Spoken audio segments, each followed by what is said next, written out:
Welcome to the CE Pro podcast. I'm Executive Editor Arlen Schweiger. Franklin Karp has learned a lot of valuable lessons over his many decades in the custom electronics industry, and now with the establishment of his new consulting firm, Franklin Karp Company, he's ready to share those lessons with integrators. In this wide-ranging podcast discussion with editor Jason Knott, Karp offers priceless advice to dealers on standards and best practices, software selection, supply chain and inventory management, handling labor, developing company culture, and creating new leads. You won't want to miss listening to this crash course on how to run your custom installation company in this week's CE Pro podcast episode. As always, be sure to subscribe to CE Pro's YouTube channel and hit that like button on our videos, or subscribe to the CE Pro podcast on Apple and Spotify and leave a review.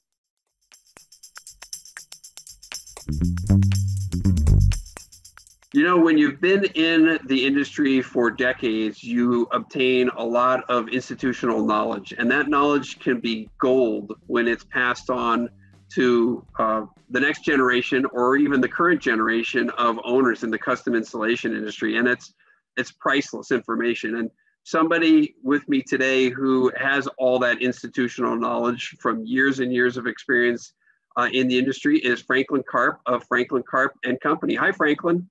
Good morning, Jason. Thanks for joining me today. So, right now is a real interesting time in the custom electronics industry.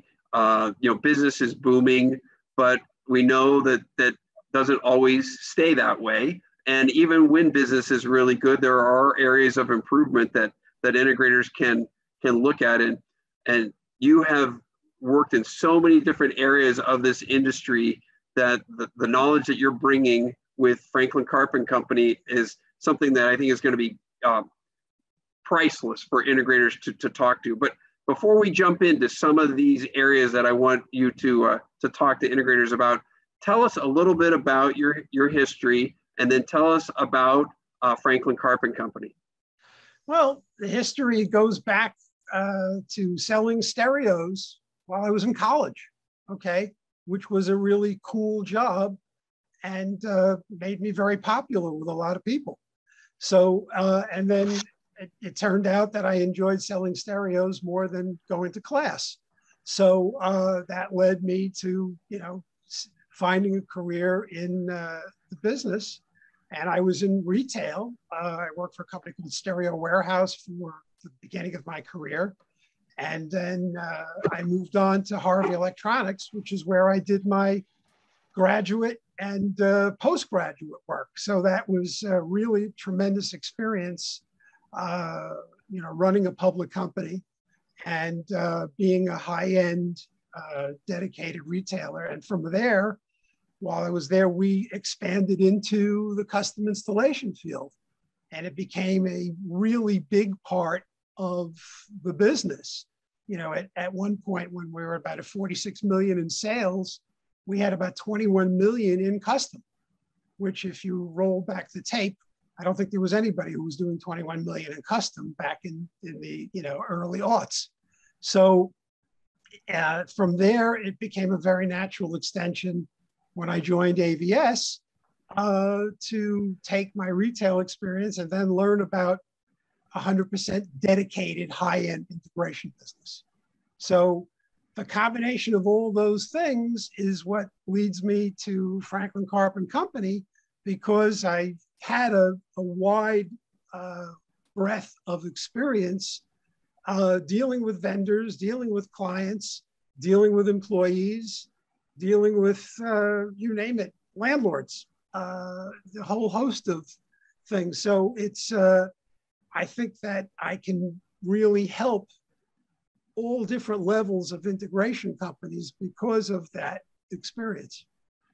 Yeah, absolutely. That knowledge is invaluable. So, okay, let's talk about some of the key areas right now that are affecting integrators, and let's run through some do's and don'ts, things that people should do. If we can, if the listeners today in the podcast or the viewers on our YouTube channel can gain, one or two or three nuggets out of this, I think that's going to be, great for improving their business.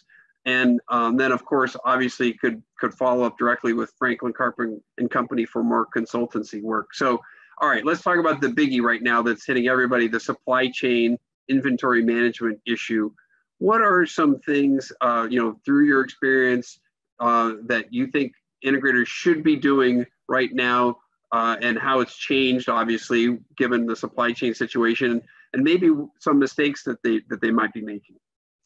Well, I think early on in the COVID saga, if you will, the supply chain issue didn't hit as early because, I remember very vividly that on the IT side, we were able to get switches, we were able to get WAPs, we were able to get what we needed to make clients happy because they discovered that their Wi-Fi systems were inferior and not up to having 4 or 5 people doing homework and working from home. So that business really mushroomed for a while. And then, of course, the supply chain issues caught up with that category.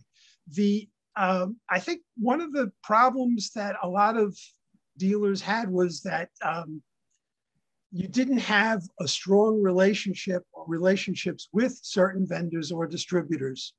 And maybe you pick and chose, or you hopped around depending on your credit status. And relationships are very important, especially when things get difficult and tight. And so integrators were being pressured from clients, from contractors, from architects, designers. How come I can't finish this project? Meanwhile, those people were suffering from other supply issues from other vendors, whether it was shades, windows, other products, steel, raw materials. So, so they would go and, yell, scream to the vendors, to their distributors. And quite honestly, in this case, the squeakiest wheel doesn't get oiled first. I think it was more the cooperative, loyal, dedicated customer got helped first. And that's an important lesson for a lot of people, because a famous rep once told me, and this always stuck with me. He said that you can't eat like a bird and crap like an elephant. And, those were different times, obviously, because that was when the size of the purchase order kind of determined, your status and where you were in the pecking order. Now, integrators don't write big purchase orders as a rule, but they do write POs, and if they plan and schedule their ordering versus seat of the pants, it's Tuesday, I'm doing an install tomorrow morning, let's get the goods, which many of them do. If they plan and work with their resources, and mostly those resources are distributors, they'll find that they get a lot more cooperation, and they get a lot more opportunities on those hard to find goods. So let me follow up on that building a relationship idea. So does that mean necessarily that an integrator should be working much more closely with fewer vendors, or would that put them in a tough situation if that vendor that they were so dedicated to then all of a sudden was out of luck on the product and they had to switch to another receiver company or whatever it might be? Is the idea that they should have good relationship with multiple vendors in a category? Well, it's a fair question, because in a more traditional retail time, I always subscribe to the 80-20 rule. 80% of your business with 20% of your suppliers. You're important to those suppliers. They're there in the tough times. They remember who you are. And a lot of that still applies. So, for CI guys, especially in the New York metro area, they have a lot of choices, okay? But I still believe that you need to have solid relationships with some of them. You can't have it with all of them, okay? And the rule is, the truth is, there are very few exclusives as far as the distributor being the only guy who has a particular brand in this day and age. So you can buy televisions from multiple guys you can concentrate with one guy and still, do some business on a lesser level with one of the other two guys. So, it's really, a lot of that's dictated by some guys by their credit. They jump around because they've hit their max with one guy and they can't buy anymore, and their credit card is maxed out, versus so that they can run to the other guy who they haven't, filled up their credit line with yet. But I having a good relationship with your suppliers is critical. And quite honestly, when you run into a problem, especially if a product fails, they remember who treated them fairly. They remember who answered their phone call. They remember who took a meeting, even though perhaps you didn't want to take that meeting. But, it's all part of having a partnership and a relationship. When a regional sales manager calls up and says, listen, my boss is going to be in town and I really need to have a meeting. It's a half hour, 45 minutes. And he goes, but you make that regional guy look good, okay? You take the meeting, and then who knows, down the road, that regional guy becomes a national somewhere else. I mean, that happens all the time. Or you run into a supply chain issue and that regional guy has control over the spigot. He remembers who was nice to him. He remembers who didn't yell at him, okay, and behave like an animal and still not buy anything, okay? It still comes down to human connections. Yeah, I love that advice. And I would assume that same logic applies not just to that regional sales rep, but to the independent rep who's, dealing with multiple products in your local area. Absolutely. I mean, there are less reps today and more lines are concentrated in the few remaining reps. There was a time when a rep would never have more than one AVR line. Okay. But today that's not the case. So, they'd have one speaker line, not let alone 4 or 5 speaker lines. So, but yes, it's very important because once again, that rep does have a certain amount of say. That rep knows who to call in the credit department if you're having a problem. That rep knows who to call if you've got a defective product and you're under the gun and the client's saying, I'm going to sue you or not pay you. Okay. You just can't be an island. I don't care how big or small you are. Let me delve a little deeper on the inventory issue. Should guys be carrying inventory right now? Should they be looking at particular product lines that they know that they're going to use, whether they even have a PO written for it or not? Or is that just detrimental to cash flow to do something like that? Well, I mean, cash flow is incredibly important right now, especially if the projects are delayed, which means your progress payments are being delayed, okay? So if you're disciplined enough to go to the client and say, listen, I won't be able to get this product for 3 months or 6 months, or in some cases, I'm hearing a year now, but I can buy it today. I want to schedule the order, but I need you to give me the money now, okay?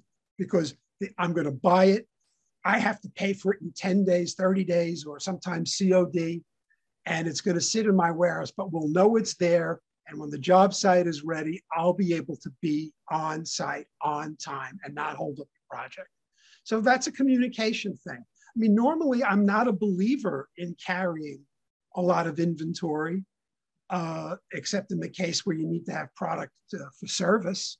But it's an unfortunate situation right now, and cash flows are impacted. It doesn't matter whether you're a $10 million integrator or a $1 million integrator. Cash is king, and credit managers at distributors and manufacturers, they have responsibilities, and they have to, they report to people, and they just can't, keep extending and extending. So, I was never a believer in buying my video products until, a week to 10 days before because of market pricing. Okay. Today, it's probably not as sensitive on the market pricing side because of availability, but the lifespan of video can be 8 months. So if you're on a large project that could be a year, year and a half away, you'd have to be out of your mind to buy your video products. Yeah. Because the model's going to change. Yeah. Yeah. All right. Let's move to another key area, and obviously everybody is fighting for labor. Everybody is constantly hiring, and one of the things that can make a difference for an integrator in terms of retaining and finding key employees or good employees is building a solid company culture. Obviously, with your experience with Harvey's and AVS, and you obviously have known a lot of integrators through your associations in the buying groups. What are some of the keys you think to building a good company culture, or having a nice structure and a career path in place, and those sorts of things that are going to make you attractive to getting that labor? Well, first and foremost, culture is probably the hardest thing to change in any company, regardless of the size. And having gone through it multiple times, I can attest to that. There is a different, right now and for always, behaving like a human being who listens more than they talk is critical, okay? You have people, they have lives, and the pressures that you as a principal of your integration company are feeling shouldn't necessarily be translated down to those people, the soldiers in the field, okay? They have lives, they don't want to work 80 hours a week. You may be working 80 hours a week. But so that's important. I think communications, listening to these people, quite honestly, paying them. And right now you're overpaying them. In some cases, you're paying A guys' salaries to B guys' skills. Now, are you doing enough to train those guys to make them A guys? Okay, that's very, very important, because training and showing them that you care, that they understand and know what they're installing and how they should install it properly, because that will lead to happy clients, which leads to more referrals, which leads to more money, and ultimately, hopefully, greater compensation for those people.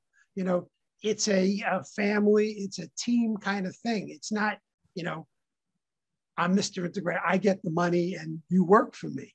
That's not really the way it's working anymore. It's without those people, you're out of business, okay? So how you treat them, how you communicate with them, how you instruct them, okay? How you give them permission to speak and to be involved in what goes on. A friend of mine, an integrator, he had a very strict policy, which I thought was brilliant. He said that he didn't bring in any products to use in his company unless the service department said they liked them, okay?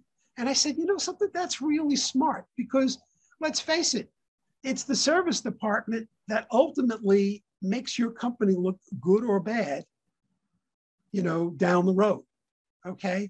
And so I thought that was a really smart way to go about things, and having them vet the products, make sure that they were comfortable with products. And because let's face it, we're really not in the installation business, we're in the service business, okay? And if you don't remember that, then you really should go hang up your shingle somewhere else. Yeah, that is a great piece of advice. So, okay, let's keep moving. Sales management. Obviously, in your capacity, you have run some very successful sales teams. What are some keys to success there? Well, I think that, one of the mistakes that I see made is that the sales guys, many of whom are prima donnas, and some for good reason, because they bring in the numbers, they're rainmakers, but they're also allowed probably too long a leash. Okay. And I think that whether there's a sale, depending on the size of the company, whether there's a sales manager or somebody in that position, or it's the principal, I think that regular dialogue, not emails, dialogue, in this day and age, whether it's Zoom or even better if it's in person, a lunch or a regular meeting, and talking about the proposals that are out that have not closed, and talking about those that have closed, where they are in the process, and being engaged in what your salespeople are doing also will help you to guide them to make sure that they stay on track and are selling what you need them to sell, not what they like to sell. That's always been a mistake that I've seen made by many, many companies, whereas the sales is, well, I like this product. Okay, but the service department isn't crazy about that department. My buyer's not crazy about that product. So why are we selling that product? Okay, because it really just, takes the company in a different direction, and you're not necessarily creating the best relationship with the vendors that you want to support. You're only going to do X amount of business. You're going to buy X amount of product, and being important to vendors is still a key thing. So yeah, you got to talk to your salesman. I always thought the model that the car dealers use, it's probably a little too draconian, but the sales manager, he's literally whipping the sales guys, probably weekly, if not daily, about their sales leads and their ups. I don't think you could get away with that in our business, but I think there has to be, it can't just be at the end of the month, what have you done for me lately? Because it's the end of the month, it's maybe too late. Maybe at the beginning of the month, you have a dialogue about a particular sales lead, a proposal that's out there that hasn't closed. Why hasn't it closed? How can I help you close that sale? Yeah, that's great advice again. And I think it's funny, just kind of in our conversation here, that personal touch sounds like it really can make a big difference in your business, both on the vendor side and with your personnel side. And let me kind of migrate into one other kind of tangential subject, which is labor management. Does that personal touch really apply there successfully also? There's no question about that. I used to like sending birthday cards to all the people, and I did my best to know about their families, what they like to do, and their personal lives as much as I could possibly retain. I wasn't always good remembering all their kids' names. I probably should have written them down, but yeah, it's very important, and it's even more important today because the money that you need to pay these people has gotten, excessive in some cases. And so what other connection do you have to them? If it's just money, well, then what are your chances of holding them? Because there's going to be somebody else who's going to wave more money in front of them. So if you have another factor there beyond just that paycheck, there is some personal connection. Maybe you don't lose that guy to somebody who waves more dollars, or if somebody waves more dollars, you have that personal connection, at least you get a second at bat. To have a dialogue, you don't just get 2 weeks notice. Yeah, I love that. It reminds me, your reference there to at bat is, I'm a baseball guy, always played baseball and at a high level. And then when my daughters started playing softball, I was the coach. And I went to a clinic, and I'm like, oh, I don't need to go to this clinic. I know everything there is to know about baseball and softball. And the guy who was running the clinic spent most of the time talking about how you connect with the team in a non-baseball and non-softball area. He goes, every single practice, you should have one conversation with every player that's not related to the game at all, related to their puppy, their vacation, whatever it might have been. Right. And it was a great learning lesson for me. And I think it really helped me connect with the team. So it kind of sounds very similar. You get that inspirational motivation Exactly. with them. Yeah. We're all human beings. We like to have a connection. Yeah. Okay. A big area, we've written about this a lot in CE Pro, is software selection. I think our survey that we did showed that the typical integrator has like 13 separate pieces of software that he is trying to use. Some of it single purpose. Obviously, we've seen the growth of the end-to-end turnkey software solution more and more. What are some pieces of advice that you might have there for integrators about software? Well, I think that once you get mired in multiple pieces of software, you're ultimately wasting time, not saving time. And time is the most precious commodity that we have on the job and off the job. So condensing down as much as possible, and the end-to-end software that's out there now is come a long, long way. I mean, our industry years ago never was big enough to attract the attention of the big-time software guys to go and create something specifically for our industry. So everything was off the shelf and had to be modified. Once you start modifying, costs, time, implementation, it all takes forever. So I think that there are a few guys out there now who, come from our industry, who understand our industry, and they've done a very good job of putting together packages that make a lot of sense for integrators. And I would, I'm not going to endorse one over the other, but there are opportunities. And I think that's where I would go. I mean, doing proposals in Excel was acceptable, years ago. I'm not saying you have to have the fanciest, most artistically interesting proposal, because the truth is the client skips to the last page anyway. But you need, it's all about time and time management. So you add layers of software, you're really not managing your time. Yep. All right. I mentioned at the outset that, things are so great right now for so many integrators. They're overwhelmed with business, but it won't always be like that. And, many of them have shunned the idea of any sort of marketing or lead generation tools, or even really establishing strong referral programs. What are some tips there that you have in those areas for integrators?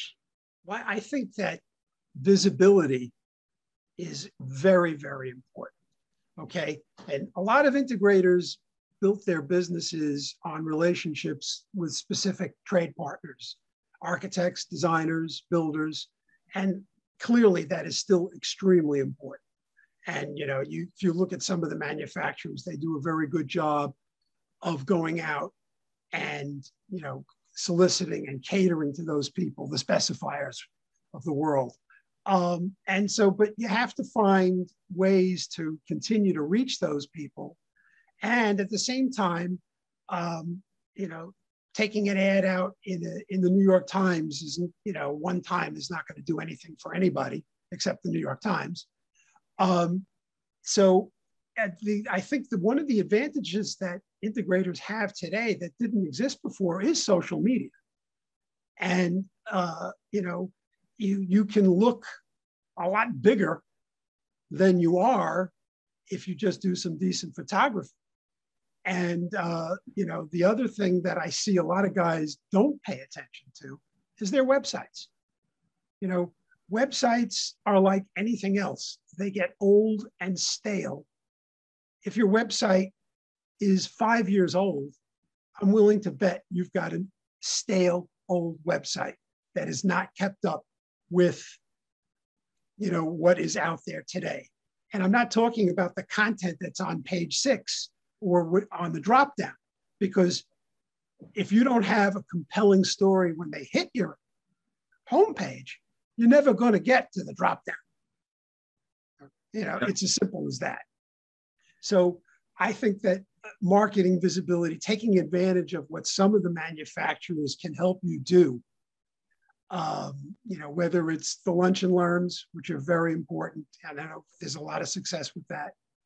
Going to architects and designers, especially if you can provide them with CEUs, that's been tried and true, and there's no question, and that strengthens your relationship with those specifiers.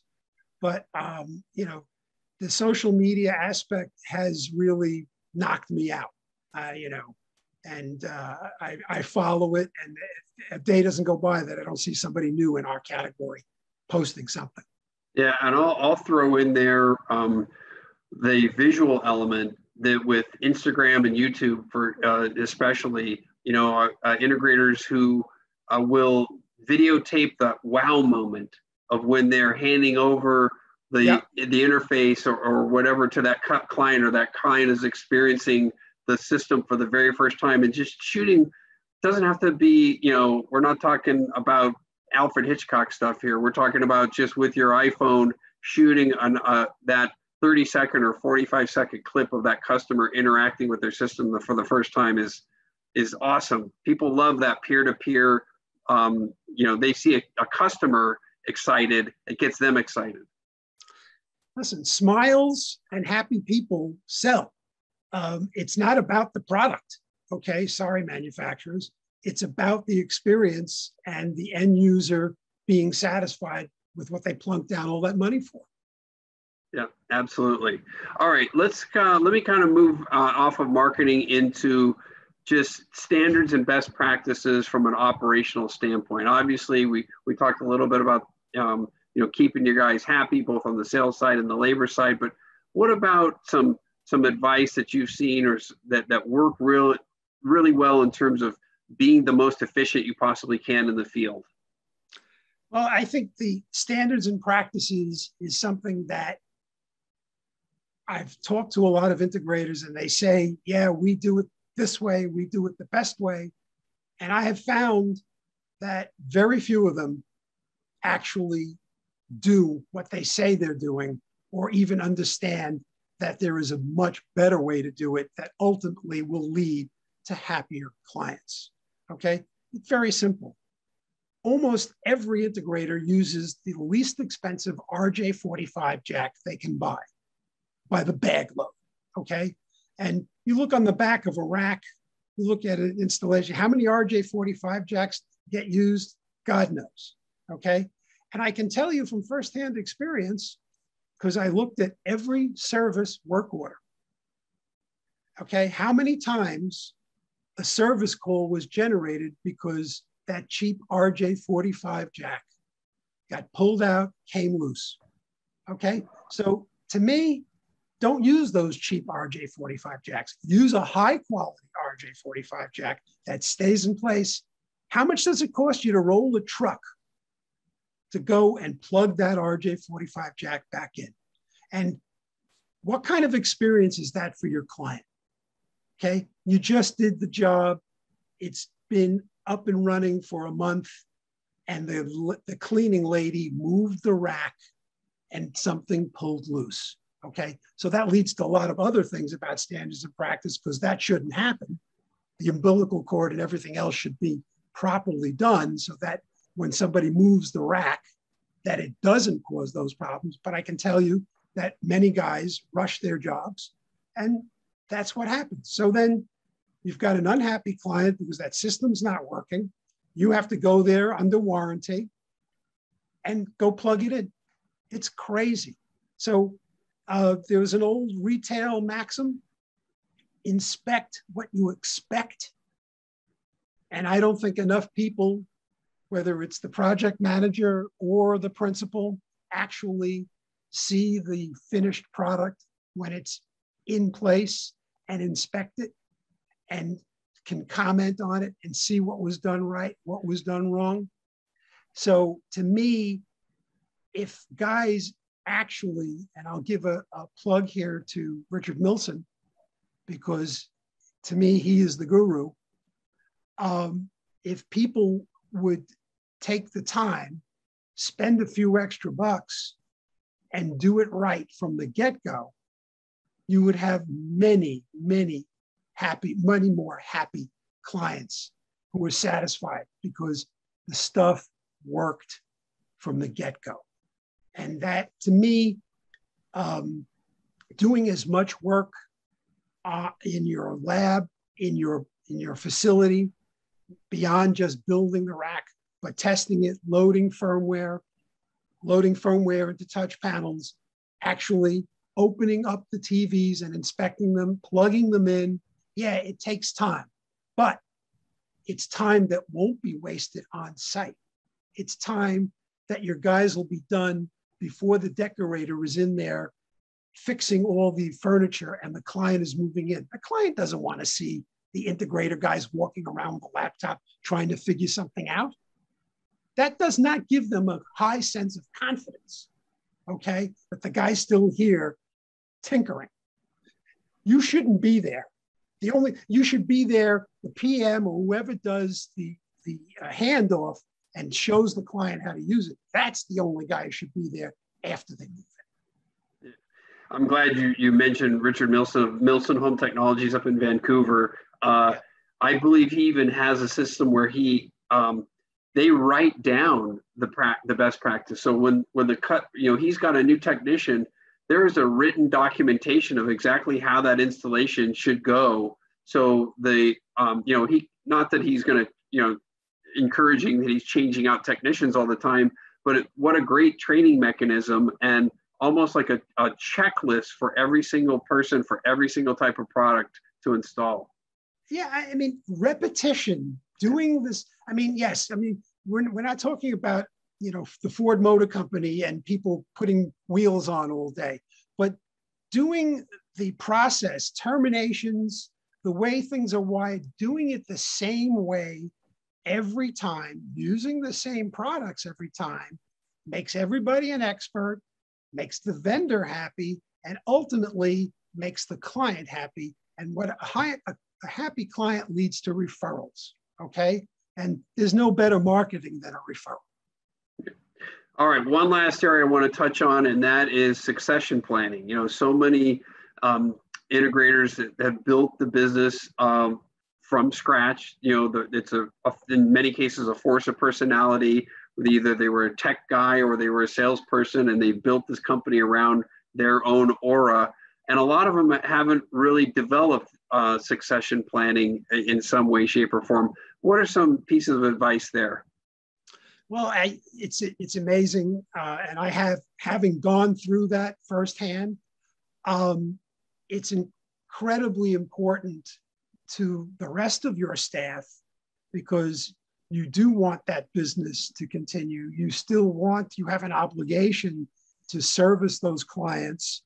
So having a plan and it's not just the ownership or leadership of the company. In some cases, you have a key technology person who's the guru. That person shouldn't be the only server that has all the knowledge, okay? That has to be looked at as well. But it's, the interesting thing about the integration business is that everybody has an inflated belief in the value of their company. And we can trace that back to Best Buy's purchase many years ago of Mark's business, okay? They paid dollar for dollar for his business, okay? So, and I remember sitting in my office at Harvey and laughing because a bunch of integrators said, wow, my business is worth $10 million. No, your business isn't worth $10 million, okay? And and today, people still don't have a clear idea of what their business is really worth because most of them don't have a clear idea of the numbers, okay? What's EBITDA, okay? Hello? So it's, having the right financial plan, having the right person advising you, and then advising the next generation, whether it's family or you're planning to do a leverage buyout to your employees to have them buy you out, which I think is probably going to be number one vehicle for a lot of integration businesses going forward, because this whole roll-up thing and companies buying companies, that's still an anomaly, okay? And I think will continue to be an anomaly. Working with your employees, there are no secrets in your business, okay? People know what the margins are. People know what you pay for the product, okay? And despite what you say, everybody knows what the other guy's making, okay? So being open and honest and showing where you are, and having people in a working knowledge of what's going on in your business will help them believe in your business and say, okay, well, maybe this is something that I do want to, take a second mortgage out to put a down payment on. I don't know, but it's, a lot of these businesses will not survive because, everything was, piled in one person's head.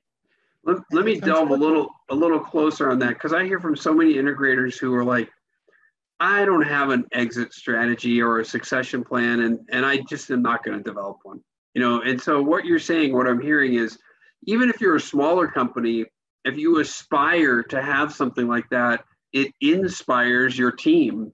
So even if it doesn't come to fruition, which it may not, and you may end up just taking your shingle down one day and walking into the sunset and selling your inventory or whatever you might have, but that's about it. But it sounds like something that even at a small level, even if you think you don't need one, you should try and aspire to something like that. Well, and also it's another way, I think, of holding on to your good employees who are making your business run. If they see the possibility, the upside, that maybe someday they could be the owner of that company, or a group of them could be the owner of that company, that's not a negative. I think that inspires them even more. Okay, so if an integrator wants to reach out to Franklin Karp and Company, what should they do? Well, they can reach me through my website at franklinkarp.com. They can email me at franklin@franklinkarp.com.